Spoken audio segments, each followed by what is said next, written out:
Hello everybody, आज हम पढ़ने वाले हैं क्लास 10th की वर्कशीट नंबर 29 वर्कशीट है और 10 सितंबर 2020 है तारीख। चलिए शुरू करते हैं। ग्लोबलाइजेशन क्या है? देखिए बेटा, वैश्वीकरण का मतलब क्या होता है? पूरे विश्व को एक साथ लाना और जिससे क्या हो, पूरे विश्व की मार्केट से हम कुछ भी खरीद सकें और कुछ भी वहाँ जाकर बेच सकें, यानी making globe into a village. एक ग्लोब को एक विलेज की तरह, एक गांव की तरह ट्रीट किया जाए, जहाँ पर आप हर दुकान से कुछ ना कुछ खरीद सकते हैं और हर दुकान पर कुछ ना कुछ बेच सकते हैं। पूरे ग्लोब को अगर एक मार्केट में को बनाना है, सिर्फ एक मार्केट के रूप में बनाना है, दैट इज़ कॉल्ड ग्लोबलाइजेशन। यानी कि ये जो यूनिफिकेशन है, जिसको बाज़ारों का एकीकरण भी हम कह सकते हैं, और विभिन्न देशों के उत्पादों और बाज़ारों को एक करना, जहाँ पर आप अपनी मर्ज़ी से और अपनी सहूलियत के हिसाब से कोई भी चीज़ खरीद या बेच सकते हैं, उसे कहते हैं ग्लोबलाइजेशन।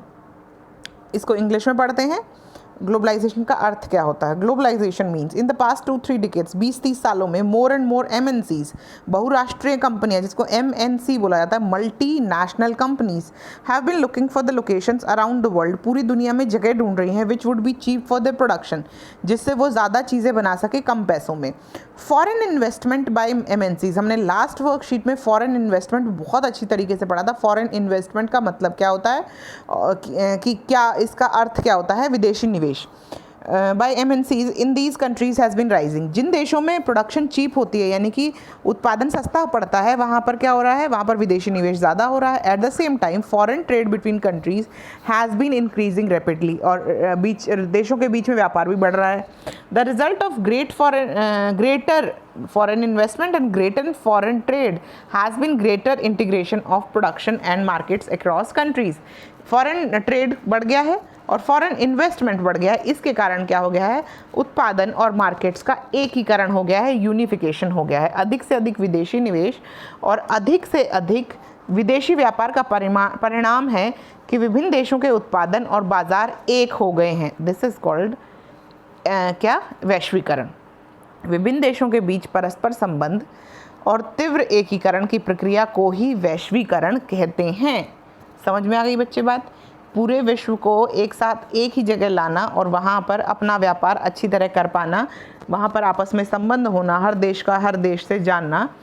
MNCs या बहुराष्ट्रीय कंपनियां वैश्वीकरण की प्रक्रिया में प्रमुख भूमिका निभा रही हैं। विभिन्न देशों के बीच अधिक से अधिक सेवाओं, वस्तुओं, विदेश और प्रौद्योगिकी का आदान प्रदान हो रहा है।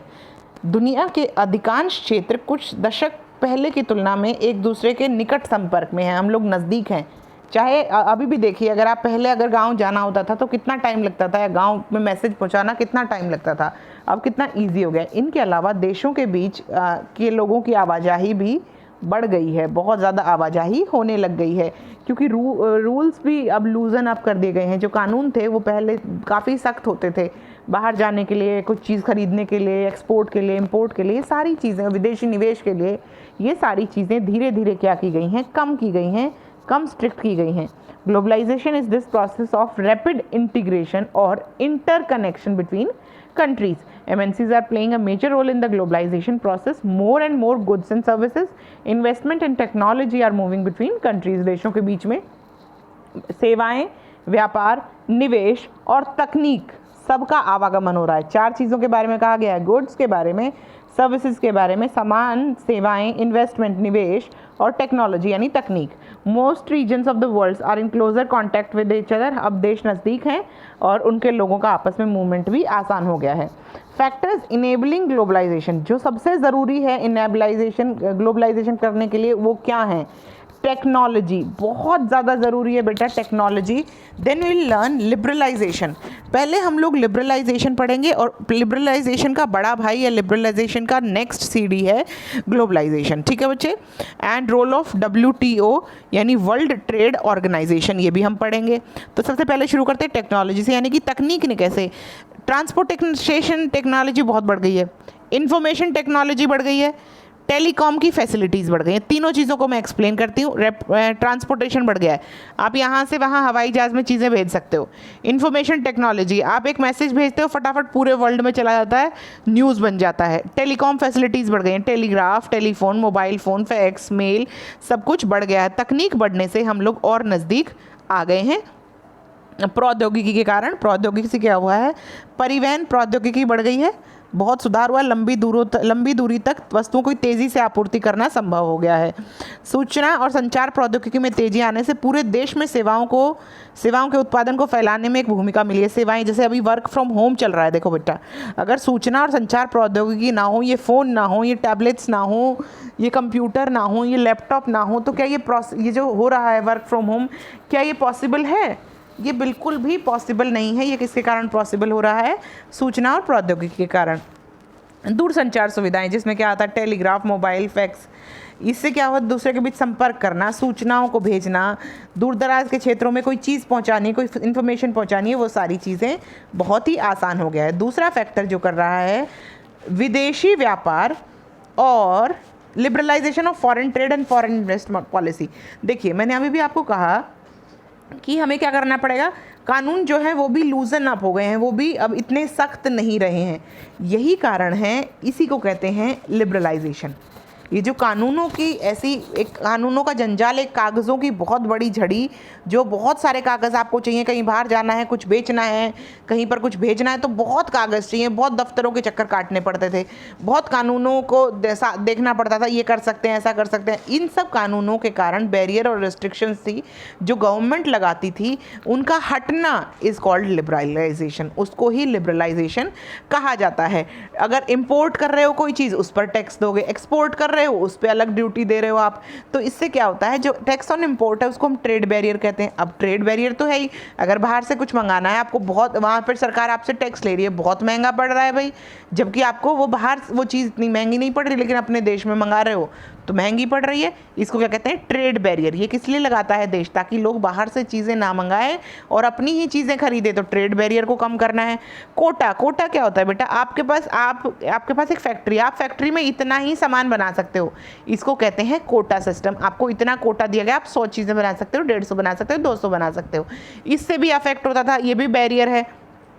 अब इंडियन गवर्नमेंट इंडिपेंडेंस के बाद बहुत सारी चीज़ें हमने फॉरेन ट्रेड और फॉरेन इन्वेस्टमेंट में हमने लगा दी थी। कारण क्या था बेटा, हम नए नए आज़ाद हुए थे, हम गरीब देश थे, हम लोगों के पास इतना फॉरेन वो नहीं थी, फॉरेन करेंसी नहीं थी, हमारे पास खुद का स्टॉक नहीं था पैसों का, तो हमें बहुत सारी चीज़ों को देखना था। तो उस वक्त हमने बहुत सारे बैरियर्स लगाए थे कि फॉरेन ट्रेड कम से कम हो और फॉरेन इन्वेस्टमेंट कम से कम हो। और ऊपर से हमने ईस्ट इंडिया कंपनी का बिहेवियर देखा था, वो व्यापार करने आए थे और हम पर कब्जा करके चले गए, तो हमने बहुत सारी रिस्ट्रिक्शन लगाई कि बाहर के लोग हमारे देश में कुछ खरीद ना सके, क्योंकि हम गरीब थे उस वक्त, और बाहर के देशों से जो व्यापार हो उसके क्या कानून आपको मानने पड़ेंगे। 1991 में 1991 में गवर्नमेंट ने कहा कि अब भाई समय आ गया है, और गवर्नमेंट ने भी नहीं कहा बेटा, इंटरनेशनली इतना ज़्यादा प्रेशर आ चुका था भारत पर कि अब आपको मार्केट्स खोलनी पड़ेंगी, नहीं तो आपका सामान कोई नहीं खरीदेगा और आपको बाहर से सामान कोई देगा नहीं।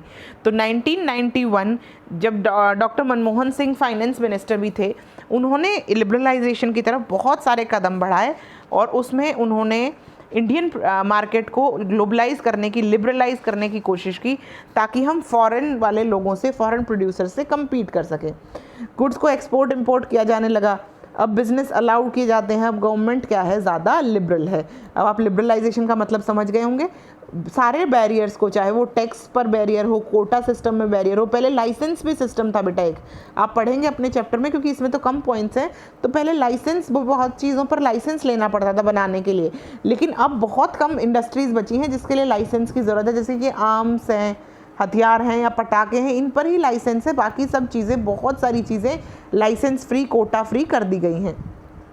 हमने यही पढ़ा, सरकार द्वारा निर्धारित बाधाओं या प्रतिबंधों को हटाना उदारीकरण कहलाता है। जब हम उदारीकरण की तरफ बढ़ते हैं तो हम अगला स्टेप जो लेते हैं वो होता है ग्लोबलाइजेशन की तरफ। पहले आपको अपनी मार्केट को इस लायक बनाना पड़ता है, ऐसा उदार बनाना पड़ता है, ताकि लोग आपके पास आएँ और आप लोगों तक जा सकें। और बीच में जो ये रास्ते में जो कांटे थे, ये कांटे आपको कम करने पड़ते हैं, ये रास्ते में जो बैरियर हैं ये आपको कम करने पड़ते हैं। इसी को कहते हैं उदारीकरण। जब आप उदार हो जाएंगे, उदारीकरण हो जाएगा आपके देश का, तो आपका अपने आप ही वैश्वीकरण होना शुरू हो जाएगा। आयात पर व्यापार अवरोधक का एक उदाहरण है। विदेशी व्यापार में वृद्धि या कमी के लिए व्यापार अवरोधों का उपयोग कर सकते हैं, और यह तय करने के लिए कि किस प्रकार का माल और कितना किस देश से आना चाहिए, इसके लिए ट्रेड बैरियर्स पहले लगाए जाते थे, अब इतना नहीं है। सरकार उन वस्तुओं, अब देखिए हमने चाइना की बहुत सारी चीज़ें, ऐप्स, बहुत सारी चीज़ें बंद की है ना, वो ट्रेड बैरियर के तहत ही आता है। इसको पढ़िएगा। आयात पर व्यापार अवरोधक लगा दिया हमने, है ना। विदेशी व्यापार में वृद्धि या कमी करी चाइना के साथ, कि हम लोग चाइना का माल इस्तेमाल नहीं करेंगे क्योंकि चाइना से हमारे अच्छे संबंध नहीं चल रहे हैं और बॉर्डर पर किसी भी समय कोई छोटी मोटी घटना के कारण स्थितियां काफ़ी बिगड़ सकती हैं। सरकार उन वस्तुओं की संख्या पर एक सीमा भी लगा सकती है जिन्हें आयात किया जाता है, इसे कोटा कहा जाता है। यहाँ पर आप लाइसेंस भी, मैंने अभी भी बताया है। भारत सरकार ने आज़ादी के बाद देश के भीतर उत्पादकों को विदेशी स्पर्धा से बचाने के लिए, क्योंकि हमारे उत्पादक छोटे थे उस वक्त, उनके पास इतना पैसा, इतना निवेश नहीं था, ऐसी तकनीक नहीं थी, ऐसी प्रौद्योगिकी नहीं थी कि वो इंटरनेशनली compete कर सके, विदेशी निवेश में व्यापार अवरोध लगाए थे। 1991 के आसपास सरकार ने निर्णय लिया कि भारतीय उत्पादकों के लिए दुनिया भर के उत्पादों के साथ प्रतिस्पर्धा करने का समय आ गया है। वस्तुओं को अब आसानी से आयात और निर्यात किया जा सकता था और विदेशी कंपनियां यहां अपने कारखाने, कार्यालय स्थापित कर सकती थी, लेकिन उसमें भी कुछ रेस्ट्रिक्शंस थी कि कितने % इन्वेस्टमेंट इंडियन होगी और कितने % फॉरेन होगी। अब देखिए हीरो होंडा है, जैसे हमने पिछली वर्कशीट में शायद पढ़ा था, हीरो इंडियन कंपनी थी और होंडा फॉरेन कंपनी थी। जैसे कि ICICI प्रूडेंशियल सुना होगा आपने, ICICI ये कोलैबोरेशन है बेटा। ये ज़्यादातर कंपनियां जितनी आप सुनेंगे ना 2 नामों वाली, इनमें हमेशा कोलैबोरेशन होता है, कुछ इंडियन पार्ट होता है। जैसे कि मारुति सुजुकी, मारुति इंडिया की कंपनी थी और सुजुकी जो थी वो बाहर की कंपनी थी। तो इस तरीके से इन्वेस्टमेंट किया जाता था। पहले हम लोग डायरेक्ट फॉरेन कंपनीज़ को अलाउ नहीं करते थे। व्यवसायों को अब स्वतंत्र रूप से निर्णय लेने की अनुमति है कि वे क्या आयात और निर्यात कर सकते हैं। अब आते हैं तीसरे पॉइंट की तरफ, जो कि अफेक्ट करता है। हम क्या पढ़ रहे थे? हम पढ़ रहे थे कि कौन कौन सी चीज़ें अफेक्ट करती हैं ग्लोबलाइजेशन को, यानी कि वैश्वीकरण को कौन कौन सी चीज़ें अफेक्ट करती हैं। अब हम तीसरे पॉइंट पर आते हैं। तीसरा पॉइंट कहता है इंटरनेशनल ऑर्गेनाइजेशन। देखिए वर्ल्ड ट्रेड ऑर्गेनाइजेशन जो है, जो पूरे विश्व का व्यापार, विश्व व्यापार संगठन है, वो ये देखता है कि लिबरलाइज हो इंटरनेशनल ट्रेड, कि लोग आपस में बैरियर ना लगाएं, ज़्यादा चीज़ें, ज़्यादा रूल कानून ना लगाएं, आपस में लोग ट्रेड कर सकें ताकि पूरा वर्ल्ड अच्छी तरह काम कर सके। WTO establishes rules regarding international trades and sees that the rules are obeyed. ऐसे कानून बनाता है कि अंतर्राष्ट्रीय चीज़ों के आयात निर्यात में क्या होना चाहिए, और वो देखता है कि ये रूल्स सब ओबे करें, इन कानून को सब माने। हालांकि WTO कहता है कि फ्री ट्रेड होना चाहिए सबके लिए, फ्री ट्रेड फॉर ऑल, लेकिन कई developed countries unfairly retained trade barriers. जैसे कि देखिए, मैं आपको एक एग्जांपल देती हूँ, इसको पहले हिंदी में पढ़ा थी, फिर मैं आपको एक बहुत अच्छा एग्जांपल देती हूँ। विश्व व्यापार संगठन एक संगठन है जिसका उद्देश्य अंतर्राष्ट्रीय व्यापार को उदार बनाना है। विश्व व्यापार संगठन अंतर्राष्ट्रीय व्यापार के संबंध में नियम स्थापित करता है और देखता है इन नियमों का पालन हो। हालांकि विश्व व्यापार संगठन सभी को मुक्त व्यापार की अनुमति देता है और व्यवहार में यह देखा जाता है कि विकसित देशों ने व्यापार अवरोधकों को गलत तरीके से बरकरार रखा है। देखिए एक बार अमेरिका ने ये कहकर, या विदेशी America, I won't mention America, विदेश के लोगों ने ये कहकर इंडियन कॉटन क्लोथ्स को डिस्कार्ड किया था या बैरियर लगा दिया था कि जो ये इंडियन कपड़े हैं, जो इंडियन सूती कपड़ा, क्योंकि इंडियन सूती कपड़ा काफ़ी फेमस है वर्ल्ड वाइड, तो जो भारत का सूती कपड़ा है, इसको ये कहकर 2-3 बार बैरियर लगाया गया कि हम इसको इस्तेमाल नहीं करेंगे, ये तो चाइल्ड लेबर से बना होता है। यहाँ पर जो है भारत में बच्चों से मजदूरी कराई जाती है, तो आप इन कपड़ों को ना पहने जो भारत से सूती कपड़ा आता है, क्योंकि ये बच्चों ने बनाया है। कुछ ऐसी बातें कहकर लोगों को बरगलाया गया और ऐसे ट्रेड बैरियर्स आर्टिफिशियली क्रिएट किए गए ताकि हम अपना व्यापार ना बढ़ा सकें। एक बार इंडियन कपड़ों को ये कहा गया था कि इंडियन कपड़े बहुत ढीले ढाले होते हैं, इससे कार एक्सीडेंट्स बहुत ज़्यादा होते हैं। ये कहकर भी ट्रेड बैरियर क्रिएट करने की बहुत सारी कोशिशें की गई थी। तो मैं आपको एग्जांपल्स दे रही हूँ कि किस किस तरीके से लोग, जो ये हम कह रहे हैं ना विकसित देश व्यापार अवरोधकों को गलत तरीके से बरकरार रखने की कोशिश करते हैं। चलिए हम चलते हैं एक्सरसाइज की तरफ। पहला सवाल, दुनिया के अधिकांश क्षेत्र कुछ दशकों पहले की अपेक्षा अब एक दूसरे के निकट संपर्क में है। आपको क्या लगता है, ऐसा हुआ है? हाँ जी, ऐसा हुआ है। इट हैज़ हैपेंड बिकॉज, क्यों हुआ है? प्रौद्योगिकी के कारण। क्यों हुआ है बच्चे? ये वाला पॉइंट लिखेंगे, ये टेक्नोलॉजी के कारण हुआ है। ऐसी टेक्नोलॉजी आ गई है कि अब हम लोग नज़दीक हैं। स्वतंत्रता के बाद भारत सरकार ने विदेशी उत्पादकों को विदेशी प्रतिस्पर्धा से बचाने के लिए विदेशी व्यापार और विदेशी निवेश में अवरोधक लगाए। 1991 के बाद इन अवरोधों को हटाने का फैसला क्यों किया गया? भारतीय ग्राहकों को इस नीति परिवर्तन से होने वाले किन्हीं 2 लाभों के बारे में लिखिए। देखिए बच्चे, 1991 में दो कारण थे हमने प्रतिस्पर्धा को क्यों हटाया। सबसे पहला कारण तो यहीं पर लिखा हुआ है, यहाँ पर, और इसका एक कारण जो यहाँ नहीं लिखा हुआ है वो है अंतर्राष्ट्रीय दबाव, इंटरनेशनल प्रेशर। ये है, और इंटरनेशनल प्रेशर बहुत ज़्यादा आ गया था बच्चे। हमें अब अगर ग्लोबली खड़े होना है, अपना स्टैंडर्ड मेंटेन करना है, तो हमें इंटरनेशनल मार्केट में जाना ही पड़ेगा। तो दो कारण थे। अच्छा, इससे फ़ायदा क्या हुआ? हमें 2 फ़ायदे हुए बच्चे। हमें बहुत सारे चीपर प्रोडक्ट्स मिल गए, हमें प्रोडक्ट्स मिले बाहर के, यानी इम्पोर्टेड प्रोडक्ट्स मिले, सस्ते मिले, लिबरलाइज हो गया था। तो और दूसरा, हमें मार्केट्स मिली, हमें बहुत सारी नई मार्केट्स मिली इंडिया के सामान को। 2 ही फ़ायदे हो सकते हैं, इंडिया के सामान को 2 नई मार्केट मिल गई और भारत के लोगों को इम्पोर्टेड चीज़ें सस्ती मिलने लगी। वृंदा एक आयातित टॉय ट्रेन खरीदना चाहती है जिसका मूल्य 300 रुपये। ठीक है बच्चे, इट कॉस्ट 300 रुपीज़ ओनली। वैसे बिल्कुल ही वैसी सामान्य गुणों वाली अच्छी गुणवत्ता की ट्रेन भारत में 350 रुपये में मिलती है। भारत सरकार आयातित खिलौने पर 60% कर लगा देती है। आशातीत रूप से वृंदा अब कौन सा खिलौना खरीदेगी और क्यों? आपको क्या लगता है इस कदम से भारतीय खिलौना निर्माताओं को क्या मदद मिलेगी? देखिए बच्चे, समझने की कोशिश कीजिए। इंटरनेशनली नहीं, देश की तरफ से पैट्रियोटिक राष्ट्रभक्ति की तरफ से सोचिए। वैसे ये इंटरनेशनली गलत है।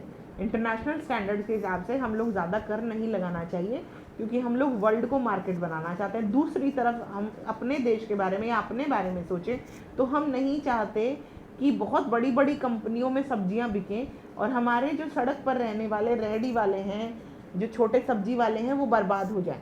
तो इसलिए हम लोग क्या करते हैं, आयातित खिलौनों पर, जैसे सरकार का यहाँ पर एक example, it's an example only, ये सच नहीं है, तो ऐसे एग्जाम्पल इसलिए दिया गया है कि देखिए 300 रुपये था, 60% टैक्स लग जाएगा, ये बहुत महंगा पड़ेगा। इससे अच्छा है 350 रुपये में इंडिया की मार्केट से सामान खरीदा जाए। दूसरा पॉइंट, मोदी जी कहते हैं मेड इन इंडिया। हम लोग क्या इस्तेमाल करेंगे? मेड इन इंडिया, यानी कि देश की नीति अब क्या है? Vocal for local, vocal for local. देखिए, जब आप इकोनॉमिक्स पढ़ते हैं, ऐसी चीज़ें पढ़ते हैं, तो आप एकदम लेटेस्ट एग्जांपल्स दीजिए। उससे क्या होता है, एग्जामिनर भी इम्प्रेस होता है, उसको ये भी पता चलता है कि आप पढ़े लिखे हैं।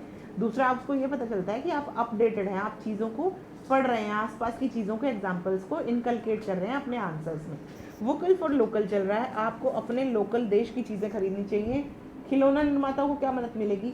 हमें ये मदद मिलेगी कि हो सकता है हम जो चीज़ें बना रहे हैं वो बाहर से थोड़ी महंगी है, लेकिन वो क्या है, भारत की है। वहाँ पर सारा प्रॉफिट किसको मिल रहा है? भारतीयों को मिल रहा है। हमारी इकोनॉमी डेवलप हो रही है और हमें ज़्यादा फ़ायदा हो रहा है, और भारतीय खिलौना निर्माताओं को आर्थिक मदद मिलेगी और उनका बिजनेस अच्छा चलेगा। ठीक है बच्चे। गौरव एक युवा है, उसको अपनी शिक्षा पूरा करने के लिए मणिपुर के एक छोटे गांव से लौटता है। वह पाता है कि आदिवासियों द्वारा बनाए गए सुंदर अद्वितीय टोकरियों को शहरों में भारी मांग है। वह आईसीटी यानी सूचना और प्रौद्योगिकी विभाग का उपयोग करके टोकरियों को एक लाभदायक अपने आदिवासी समुदाय के लिए कैसे शुरू कर सकता है? देखो बच्चे, सबसे अच्छा तरीका है वो ऑनलाइन बेचना शुरू करें। अब तो बहुत सारे प्लेटफॉर्म्स हो गए हैं जो ऑनलाइन चीज़ों को बेचते हैं। तो आप स्नैपडील, अमेज़न, जो भी कंपनियां हैं वहाँ जाइए और वहाँ पर अपने प्रोडक्ट्स को शोकेस करिए। वो आपके प्रोडक्ट्स को दिखाएंगे, आप उनसे डील करिए कि इतना प्रॉफिट हमारा, इतना ये। या फिर दूसरा तरीका क्या हो सकता है? दूसरा तरीका ये हो सकता है कि वह अपनी वेबसाइट खुद लॉन्च करे, कोई ऐप बनवाए या वेबसाइट बनाए और उससे खुद ही बेचना शुरू करे अपनी चीज़ों को, अपने ब्रांड को। ठीक है बच्चे, ताकि वहाँ के लोगों को डायरेक्ट उस चीज़ का बेनिफिट मिल सके। लेकिन इतना आसान नहीं होता जितना आसान कह दिया जाता है। कोई भी ऐप चले या ना चले, कोई वेबसाइट चले या ना चले, उसकी प्रॉपर एडवर्टाइजमेंट, उसको लोगों तक पहुँचाना बहुत ज़रूरी होता है। तो ये 2 तरीके हो सकते हैं, या तो किसी ऑनलाइन प्लेटफॉर्म पर जो बेचने और ख़रीदने के लिए बनाए गए हैं शॉपिंग साइट, या तो वहाँ पर अपने प्रोडक्ट्स को शोकेस करें, या फिर अपने ब्रांड नेम से कोई नया ऐप या आईडी शुरू करें। ठीक है बच्चे, आई होप ये वर्कशीट आपको समझ में आई है। कोई डाउट हो तो पूछिएगा, तब तक मिलेंगे अगली वर्कशीट में। बाय बच्चों।